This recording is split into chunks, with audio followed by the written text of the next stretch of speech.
Hey guys, John Paulamy here, Actionable Intelligence. Today we have a great guest, a guy that I have known for a little while, and I wanted to have him on, Larry Johnson. If you see him on the screen here, you probably have seen him around on the podcast circuit. Basically, I'll read a little introduction for him, and then he can expand on it. Larry Johnson, he's a former CIA officer and intelligence analyst, and former planner and advisor at the U.S. State Department's Office of Counterterrorism. As an independent contractor, he has provided training for the U.S. military special operations community for 24 years. Since its founding in 1998, Larry has been managing partner of Berg Business Exposure Reduction Group Associates LLC, which specializes in investigating money laundering, counterfeit products, as well as providing financial analysis and counter-terror strategy.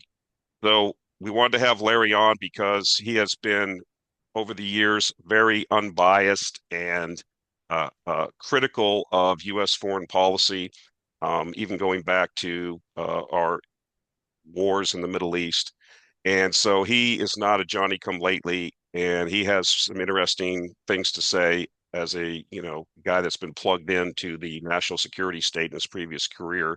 And so having had several trips to Russia recently, talks to folks in Russia. So we want to get his perspective, especially now that the war looks like the special military operation seems to be culminating in Russia's favor, and a discussion about kind of where we're at right now and what things are looking like as this thing looks like it's kind of imploding. So, Larry, welcome. And if you want to add anything to your biography real quick, that's fine, or clarify anything. But I really would like to start with your current assessment of what things are looking like in general terms, because I know the geography is hard for some people, but Right. kind of where we're at right now, because the past doesn't really matter. People can go look that up. It's where we're at now and where we're heading. So if you can kind of give us like a quick couple minutes on where you think we are uh, with the situation on the Sure. ground, and then where we're heading.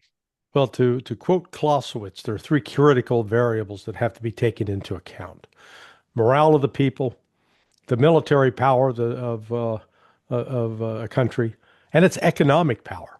And so, on every one of those, those three critical elements, Ukraine's failing. Um, they're we've got video after video of their press gangs going out, rounding people up, tackling them, uh, hog tying them, putting them in the back of a vehicle. That's a recruitment process. It's not like after the bombing of Pearl Harbor where guys were lined up in the United States out the door, couldn't wait to sign up. So they got a problem with manpower. Um, and militarily, the Russians really have accelerated the offensive. And there's been a lot of criticism of that, saying, oh, this shows how weak Russia is because they haven't done X, Y, and Z. Well, Russia has been fighting what's known as a special military operation, not a war. A war requires full mobilization. When you get full mobilization, that means they would have boosted their army to probably about 5 million, but they haven't done that. The only actual real mobilization they had took place in September 2022.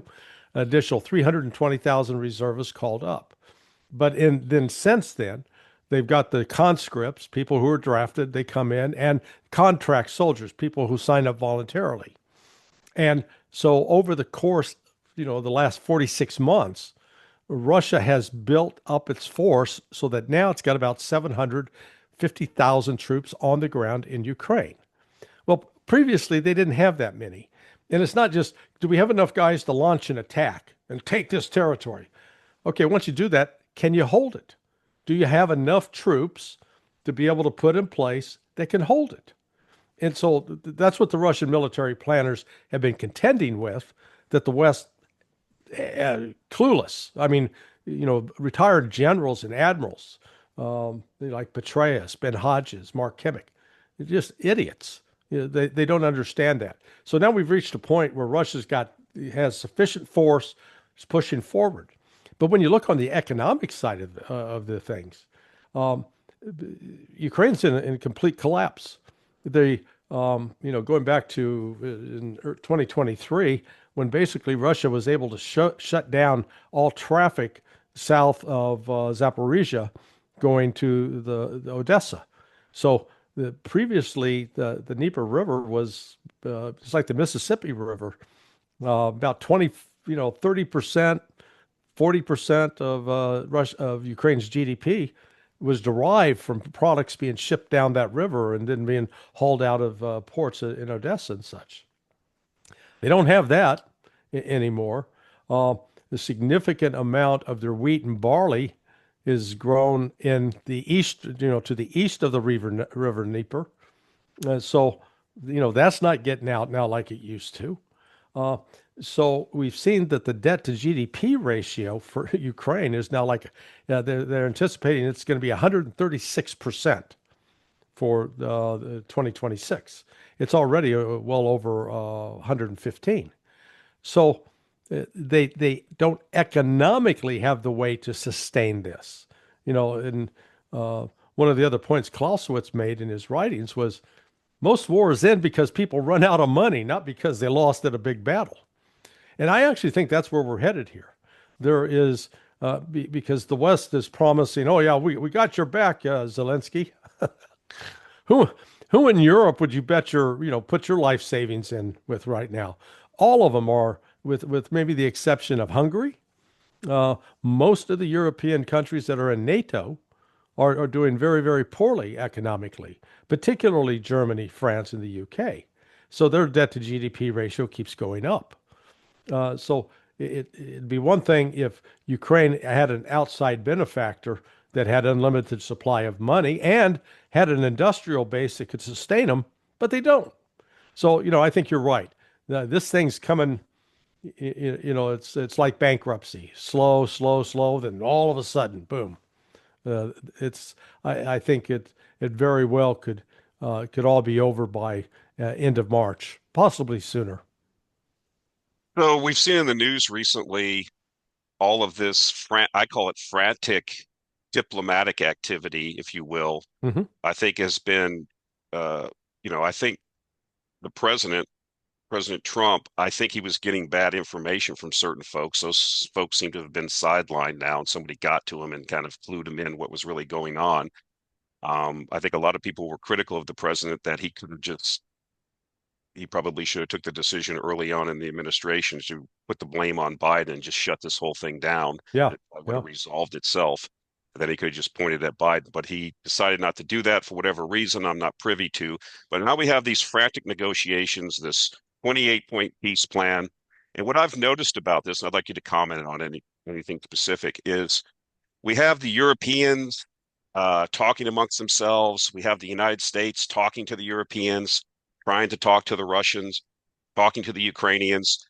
And what I've noticed is there is no, I mean, I used to be when I was a working man, I was a big, high up in a labor union, and we had to negotiate with people. One of the things we've learned about negotiating is if I'm going into a negotiation with some other party, I need to understand at least what the other party is trying to achieve in the negotiation.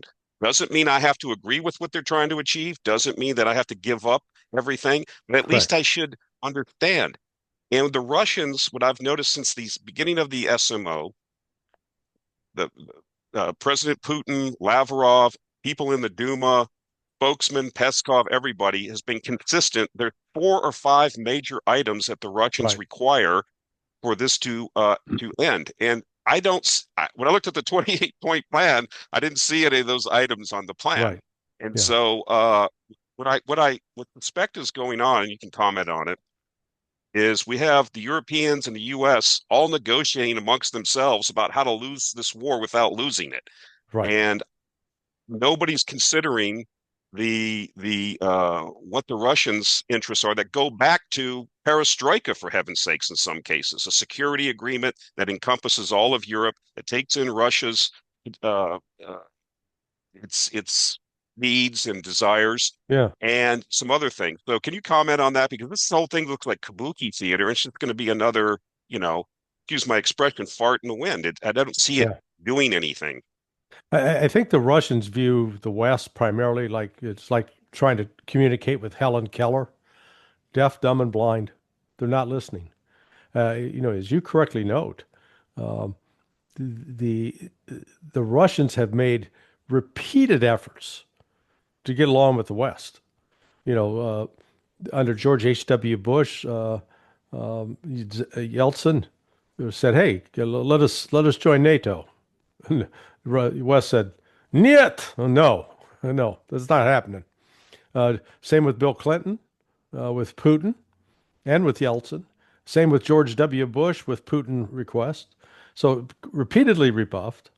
And then, the Russians have, their initial demand from March of 2022 was, hey, just ensure that the people in the Donbass can continue to speak Russian, can enjoy Russian culture, and the church will be protected. And you reduce your army to 85,000, and we'll leave your territory alone. We'll get along. That was the deal. And Boris Johnson, with Biden encouraging him, threatened him, if you guys sign this, you're on your own. So the war then shifted into a war. Uh, and so June 14th, 2024, Putin goes before the Russian Foreign Ministry and lays out. He says, look, we've had in September 2022, we had the elections in which the people of the Donbass, Donetsk, Luhansk, Kherson, Zaporizhia, they all voted to join the Russian Federation. So they're now republics in the Russian Federation. They ain't going back. They're now permanently part of us, just like Crimea is. It's been voted, it's enshrined in the Constitution, not changing. Second, NATO. Got to get NATO out. It's got to completely leave Ukrainian territory, and recognize the Russian security demands. Third, the army, or the Ukrainian army, needs to be shrunk significantly. And the last agreement they had was with Ukraine tentatively was 85,000. So, somewhere in that vicinity. And last, there needs to be elections. And these neo-Nazis got to go. You got to ban the books. You're not allowed to preach Nazism. Okay. That was the deal in June of 2024. It's the June and August of 2025. It's still on the table today. That ain't changing. And that's the problem with Trump and these guys. They still think, oh, they don't mean it. Yeah, well, we'll meet them halfway. We'll let them keep two of the provinces and you get back the other two. Putin doesn't have that power. He doesn't have the legal authority to do that. That's what they don't understand. Makes, I just get infuriated at it. The, you mentioned something there. I think something that I remind people of is the fact that there were referendums well, even before the SMO, there was a desire for the people in Lugansk and Donetsk to join the Russian Federation. I'm not going to go back into history with the anti-terrorist operations that the Kiev regime was doing there that caused the initial, there were people in the Ukrainian army who were Russian, ethnic Russians and speakers that created these militias like the Somali Brigade and some of these other folks Right. and went to war with the Ukrainian army. This is back in the teens of the last decade, 2010, 2012, 14, after the coup in Maidan. Maidan, yes. And so people don't understand this, and they basically had the Ukrainians over a barrel then, and surrounded and had held their own. So then this idea that I think that people just think that, well, the Russians woke up one day, or Putin's girlfriend left one day and went on a shopping spree to Paris, so he got pissed off and decided to invade Yeah. Ukraine. This has been like marinating for decades. And so um, when you have recently been to Russia, you talk to high level Russian people. People can look at the videos. I've seen you talking to Maria Zakharova, you and Judge Napolitano.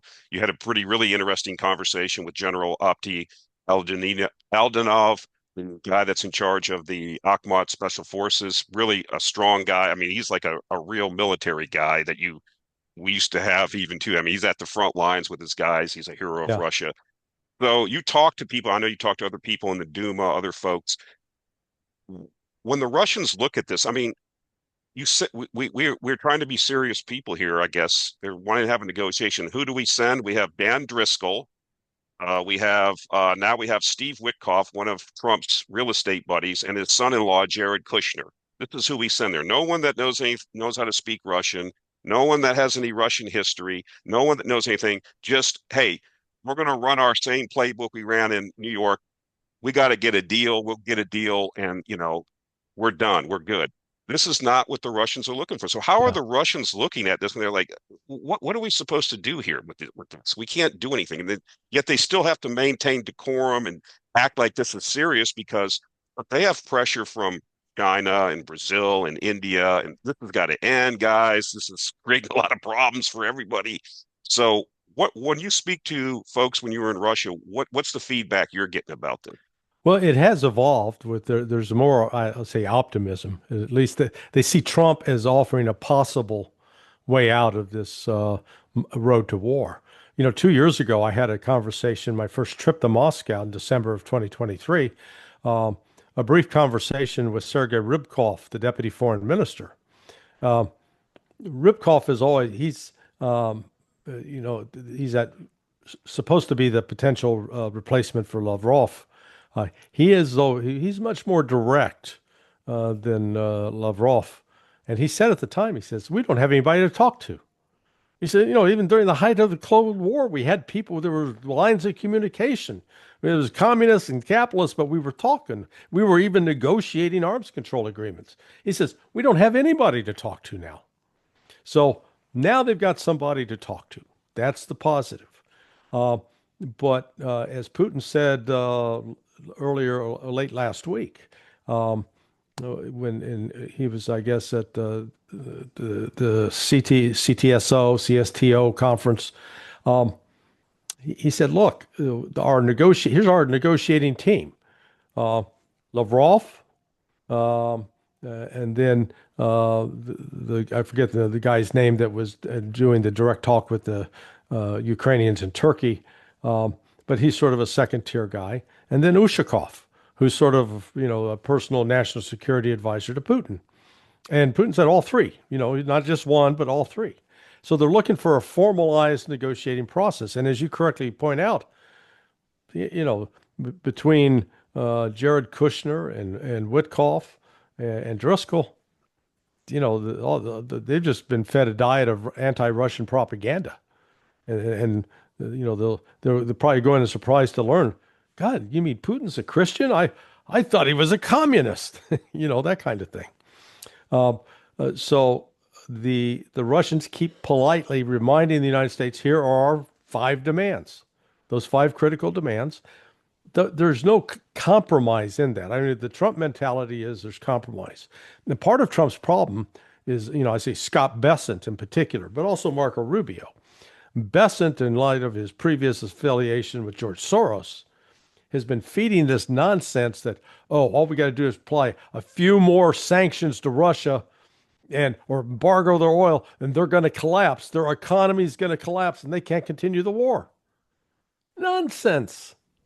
I mean, you can recall back what Russia was like and Ukraine was like in 1991, 92, 93. It was a veritable shithole. The life expectancy declined. Uh, People were committing suicide. The unemployment was off the charts. You'd see, dead bodies littered the streets. And yet somehow both Russia and Ukraine survived that, but Russia came out much better than Ukraine, in part because, Putin got the oligarchs under control, and we're going to invest money in Russia, and we're not going to waste money in needless foreign wars. And we're going to start holding people accountable. So the rampant corruption that had existed before, they cracked down on it. Well, now you go to Moscow or St. Petersburg, and I've even been to some of the smaller cities outside. Man, clean, immaculate, safe, everything works. You're going, oh, this is how it's supposed to be.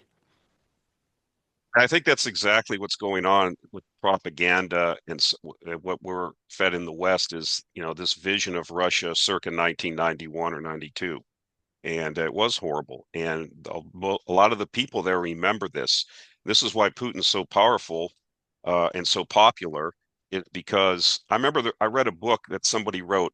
And look, at these levels, politicians at this level, leaders at this level, I mean, I wouldn't want to be one. They're Yeah. doing things, all of them, regardless. It's just what it is. to be in that level. But people don't have a real understanding. There's a couple movies people can watch. I'm not going to get into it now. I'll put it in the show notes, but kind of give you an insight of how things were. It was desperate there, very desperate. And I know that even in Ukraine, my family uh, they went through two hyperinflations. You know, when the Hmm. Soviet Union collapsed, and then another one in the late '90s. So this economic deprivation was no hope. Like you said, alcoholism was rampant, drug abuse, women, there was a lot of prostitute, there was a lot of bad stuff going on. And so these people came along, Putin, and, things have improved greatly. So people are, and then people also don't understand, and I hate to say this, and I don't want to sound like a conspiracy theorist, but people should read Bill Browder's book, not because of the legislation he got, but when he describes when he was sent to Russia as a young analyst or a young guy when they were doing, he perfectly describes about how Western business interests came in there and investment firms and stuff and basically strip mined the place. Hmm. People didn't understand the voucher system. They would sell their apartments for $5,000 so they could stay in vodka for a year. I mean, it was really bad, and people took a lot of advantage, and there was a lot of animosity towards the government there, the Yeltsin government, and to the West with some of this shenanigans. And people didn't forget that. And so I want to get off that a little bit. I want to go back to, what we're talking about here. So we're in a situation now where people can continue to close their eyes like the Europeans, where the Russians will continue the special military. I've heard the president of the Russian Federation, many officials in Russia say the SMO will continue until all facets of it are achieved, which you've outlined what they are. Right. And so, okay, so if the Trump administration and the European Union folks are not going to even acknowledge that, then I think the Russians have said, and they are prepared now to go as far as that requires. And I think the first stop is probably, there's the Dnieper River. And I think my view is, and I want to get your opinion, what you think would happen. They, it's very easy now once Gallipoli falls. There's no now that Pokrovsk has fallen. There is no fortifications between. There's all farmland basically between Right. those cities and those former. Basically, people don't understand. They spent over a decade and billions of dollars building these like Maginot Line uh, fortifications. Those have all been breached, and there's nothing between the Zaporozhye city and Dnepropetrovsk, Dnepro city to between the Russians all the way to the river now. So I think the Russians are prepared to do that. You've seen Putin down. He was in Rostov. He was at the front recently. He's sending that message. He's wearing military camouflage. I mean, this is all Right. things people should understand. Gerasimov, the meetings they're having at the front. And so, I think if they do get to the river, there's going to be even more panic. And then I think the Russians probably say, this is your last chance. We're prepared to go all the way. I mean, are they, is it possible that they have to go all the way, into Western Ukraine to the Polish border to convince the people in the West that you're at some point you have to take this seriously? Uh, I mean, what do you think is likely? I think, before we even get to that, there'll also be some machinations probably internally in Ukraine. I heard Zelensky's back in Kiev.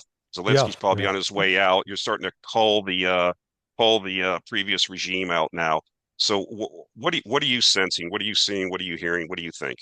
Yeah. This is if the negotiations with Witkoff, if the United States doesn't accept Russia's conditions, and I think it'll be impossible for Trump to accept it, politically, because the neocons still wield too much influence on both the Republican and Democrat side of the aisle, and so they will.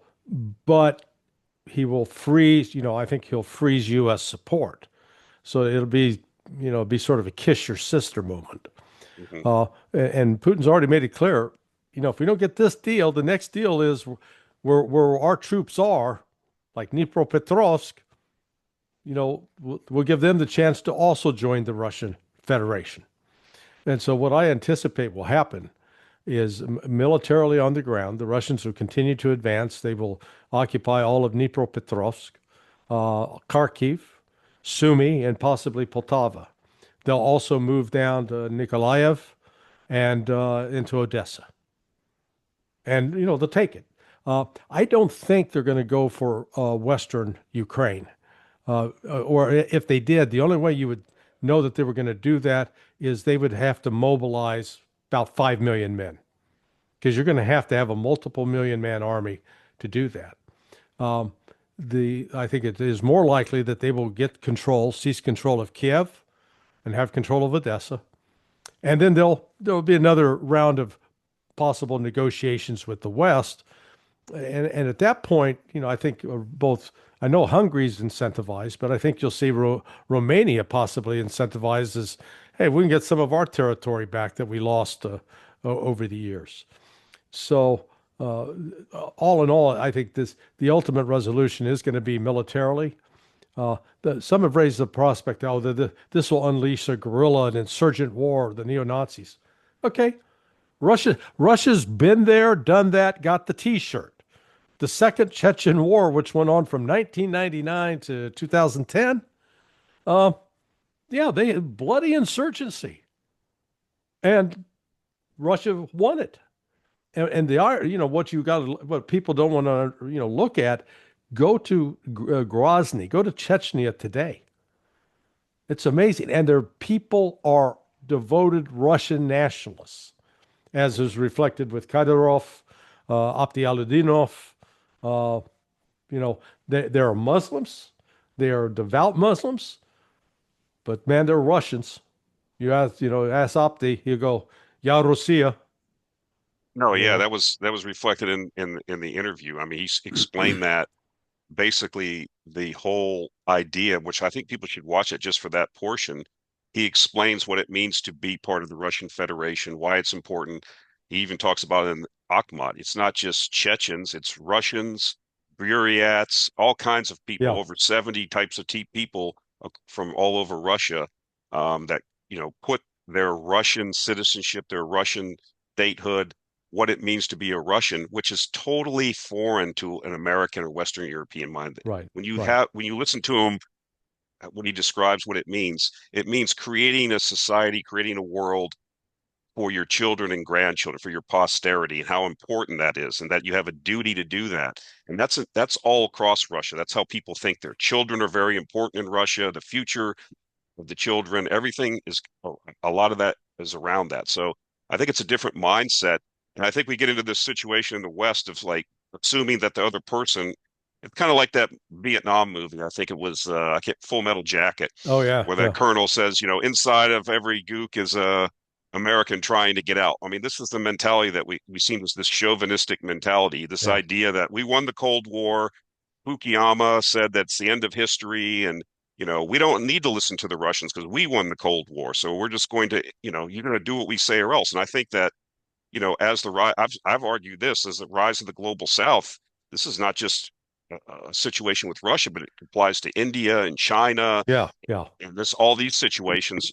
4 billion people in the global South and East who are on the rise. China, you could impose your will at one point, the Anglo-American, Atlanticist hegemon, whatever you want to call it, but that's waning for all the things that problems we have here. That's just a whole nother discussion. And these people are like, China's the second largest economy in the world stage. If some people say first already. And yeah, if you listen to people that go there like I do, I talk to many people. I mean, they're blowing our doors off. And it's like we will have a role in this world on the geopolitical stage. We're not just going to acquiesce to everything that the United States says going forward because it's this history. This is how things evolve. So anyway, another thing I wanted to get into real quick because we only have a short amount of time. You mentioned the neocons. You mentioned some specific names. As I said in the introduction, you used to be involved or are still involved, I don't know, in investigating money laundering and counterfeit products and all this sure. stuff, and basically all this shenanigans that goes on. And I did see on another podcast or a news item mentioned that your business partner or you yourself, I can't remember, you can elaborate, has, has been given information or knows of information. It's going to hopefully come to light about how the whole money laundering thing works. That money goes to Ukraine and then it gets recycled back to EU officials and even now it sounds like even politicians in the US. Yeah. I don't know if you could speak to on that or if you. Yeah, well, Clarify that. there's a massive fraud. So there's a difference between fraud and money laundering. Fraud means they're basically taking something from you. More often with money laundering, people are going to give you money because they want to figure a way to make it appear legitimate, so it passes through, like trade-based money laundering. But in this case, what happened? The United States has given over $360 billion over the course of the last 4 years. At least 48 billion and perhaps more, but the documentation that was brought to my friend and former business partner detailed the amounts and how it moved.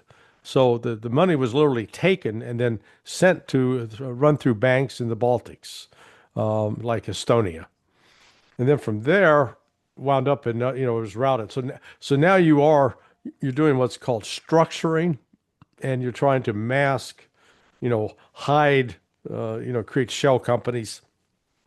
And it's at that point, since the theft of the money when it moved out of Ukraine, then from that point on, it is money laundering as they try to hide the origin of it.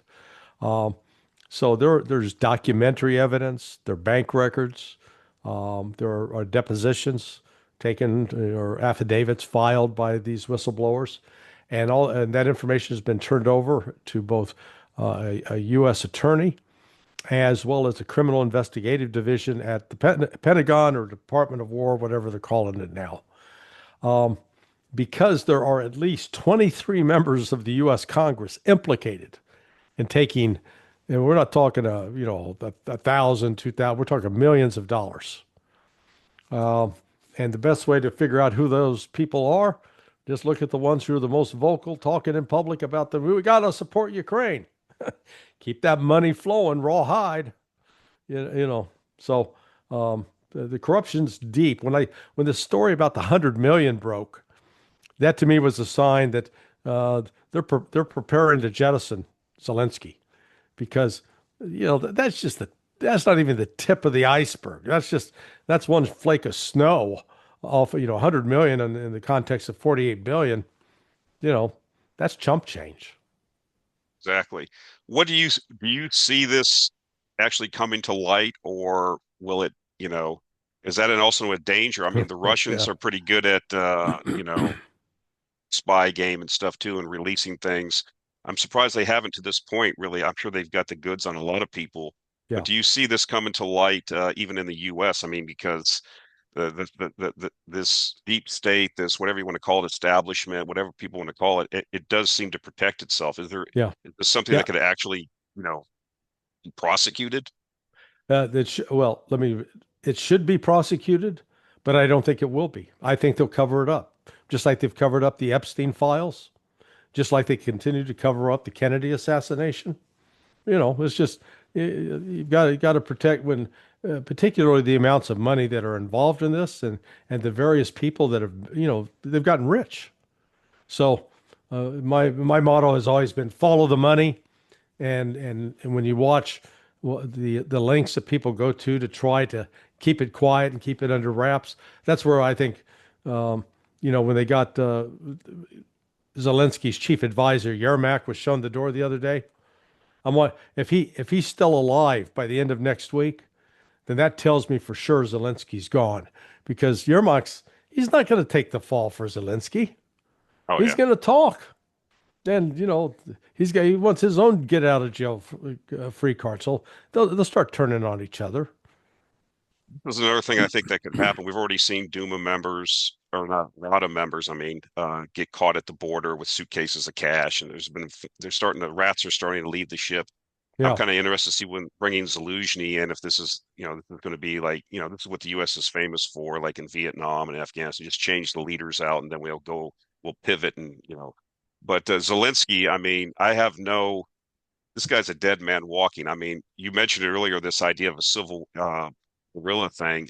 There's going to be a lot of pissed off people in that leftover rump state in Western Ukraine with a lot of weapons and a lot of stolen money and wanting a lot of payback. I mean, when you say we're dealing with people that fully adopted the mentality of, well, I got to be careful because this is YouTube, 30s and 40s Germany Hmm. political ideologies, and they are pissed off, and they are I think that's going to be very dangerous. And I think the FSB knows who these people are and they'll handle it on their side. And so where will they turn? Who backstabbed us? Well, the EU and all. So this is going to have a lot of repercussions, this whole thing when it finally collapses. But anyhow, I know you got to get to another call or meeting. I appreciate you coming on. It was very insightful. And again, thanks a lot. Well, let me make one other comment though about Okay. solutioning, because I think this is going to be problematic. The Russians say, "Hey," and you know the Russian mindset. They're very legalistic. They actually take these international agreements far more seriously than we do in the United States, and so they like to do it by the book. And so that they don't, they want to make sure that whoever's elected, number one, goes through a formal election process in accordance with the Constitution of Ukraine, number one. But they're going to insist that they're not going to deal with anybody that comes out of, that uh, the the the corporal with a mustache mentality and ideology. So uh, just if the United States brings Zelensky back and think, oh boy, we're going to install him and they'll make the Russians happy. Russians, they won't deal with him, and in part because he's more closely tied to those Banderas. groups, Yeah. Yeah. the right sector and others, than is Zelensky. So, that's like you're almost rubbing their face in it. So we're just gonna have to wait and see how the meeting's supposed to uh, end. Well, okay, the meeting with Witkoff's got to be over by now because it's almost 11 p.m. in Moscow. Mm. So it was a late afternoon meeting started, um, and Trump is supposed to come out and make an announcement here within the next hour. I don't know if it's going to be about Ukraine or Venezuela or something else, a new pet project. But the we're looking at the end is drawing nigh for the folks in Ukraine. I'll put it that way. Exactly.